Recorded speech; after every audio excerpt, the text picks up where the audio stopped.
পুরুষ মানুষের পুরুষত্ব হলো টাকায়, কারণ সংসার, ভালোবাসা, স্বপ্ন সবকিছুই পাহারা দিয়ে রাখে টাকা। অর্থশূন্য মানুষের জীবন হলো ফুটবলের মতো, সুযোগ পেলে সবাই লাথি মারে। মেয়েরা কখনো ছেলেদের সৌন্দর্য দেখে বিয়ে করে না, তারা বিয়ে করে ছেলের অধিক টাকা দেখে। পুরুষ মানুষের কাছে টাকা না থাকলে কেউ মূল্যায়ন করে না। কিছু লোক দেখবেন আপনাকে অনেক সম্মান করে, কিন্তু তার আসল উদ্দেশ্য আপনার ক্ষতি করা, আপনাকে অপমানিত করা, আপনাকে ধ্বংস করা। আত্মীয়রা পাশে থাকে সুবিধার সময়, বিপদের দিনে তাদের অবহেলা যেন পাহাড় সমান বাড়ি লাগে। নিজের পরিবারের অবহেলা যখন বুকে বেদনা জন্মায়, তখন মন চায় একটু সান্ত্বনা, একটু সহানুভূতি। আসলে মানুষের গুরুত্ব নির্ভর করে তার আর্থিক পরিস্থিতির উপর। টাকা না থাকলে ভালোবাসা, বন্ধুত্ব, পরিবার, আপনজন, প্রিয়জন সকলেই খোঁজ নেবে। টাকা না থাকলে খোঁজ তো দূরের কথা, কেউ চিনেও চিনবে না। মরীচিকা যেমন লোহাকে বিনষ্ট করে, তেমনি অতিরিক্ত টাকার অহংকার মানুষকে ধ্বংস করে।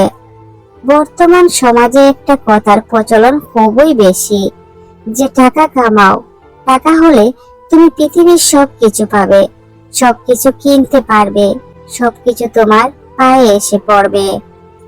অর্থ আর স্বার্থ পৃথিবী জুড়ে এখন এদেরই রাজত্ব। মেয়েদের পিছনে নয়, টাকার পিছনে ঘুরো। টাকা হাতে থাকলে মেয়েরা ঠিক তোমার পিছনেই ঘুরবে। দুনিয়া কাঁদায় না, কাঁদায় তো তারা যাদের আমরা দুনিয়া মনে করি। কেউ ছেড়ে গেলে তার জন্য জীবন থেমে থাকে না, কিন্তু তার সাথে জড়িয়ে থাকা স্মৃতিগুলো বিষণ্ণ করে তোলে। বেঈমানের প্রতিশোধ তো একমাত্র বেঈমানি দিয়েই হয়। বেঈমান কখনো অপরিচিত কেউ হয় না, খুব পরিচিত মানুষগুলোই বেঈমানি করে। এই পৃথিবীতে সবচেয়ে বিপজ্জনক মানুষ হলো সে, যার ভালোবাসার আড়ালে লুকিয়ে থাকে স্বার্থ। তারা সম্পর্ক গড়ে তোলে শুধুই নিজের প্রয়োজন মেটাতে, আর প্রয়োজন ফুরালে ফেলে দেবে কাগজের মতো। সবাই ভাবে পরিবার মানেই আশ্রয়, কিন্তু আমার গল্পটা ঠিক ভিন্ন, যেখানে অবহেলাই সবচেয়ে বেশি আপন হয়ে গেছে।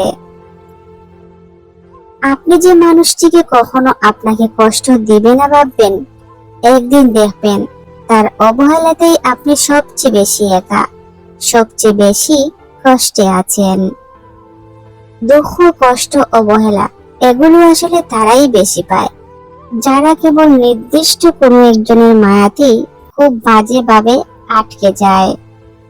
একটা ছেলের কষ্ট বোঝার ক্ষমতা কারোর থাকে না, সেটা তার পরিবার হোক বা অথবা প্রিয় মানুষ। প্রতিটা ছেলে মানুষের বুকের মধ্যে একটা করে আয়নাঘর আছে, যেখানে গুম হয়ে যায় কত না বলা কথা, কত না পাওয়া ভালোবাসা।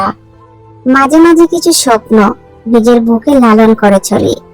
সে মানুষটা একসময় বেঁচে থাকার তাগিদে নিজের জন্য না ভেবে হলেও পরিবারের জন্য কবর দিতে হয়। কেউ অভিমান সাজায় দূরত্বের আড়ালে, কেউ আবার আস্ত একটা চাপা কষ্টের পাহাড় জাগায় এক মুঠো হাসির আড়ালে। অপরাধের সাজা জানা ছিল, কিন্তু শাস্তিটা হলো অসহ্য। তুই চলে গেলি, দিয়ে গেলি আমাকে বুক পড়া চাপা কষ্ট। বহুদিন হয় শান্তি নেই, সুসংবাদ নেই, আবার শান্তিরও আশা দেখি না। শেষ কবে যে কষ্ট যারা এক রাতে ঘুমে কাটিয়ে দিয়েছিলাম বলেই গেছি। পরিবারের বড় ছেলেদের হাসির পেছনে লুকিয়ে থাকে হাজারো অজানা গল্প, যা কেউ জানে না এবং জানার চেষ্টাও করে না। একটা সময় ঠিক বুঝতে পারবে, আমি যতটা সহজ ছিলাম ততটা সহজে আমাকে আর কেউ পাবে না। লাস্ট করে নিজেকে আয়না দেখেছি ঠিক মনে নেই। বিবাহিত মেয়েদের শখ করে আর কাজল পরা হয় না, হাতে মেহেদি দেয়া হয় না, শুধু সবার কাছে ভালো থাকার আপ্রাণ চেষ্টা করে যেতে হয়। আমার রাতের আর্তনাদ আমার আকাশ পাড়ি হয়ে ওঠে, আর তোমার আকাশে শুধু তারাই জলমল করে ওঠে। এটাই সান্ত্বনা। যাক, তুমি ভালো আছো। সবকিছু হারিয়ে ফেলেও ছেলেরা হাসে, কারণ ওদের কাঁদার কোনো অধিকার নেই।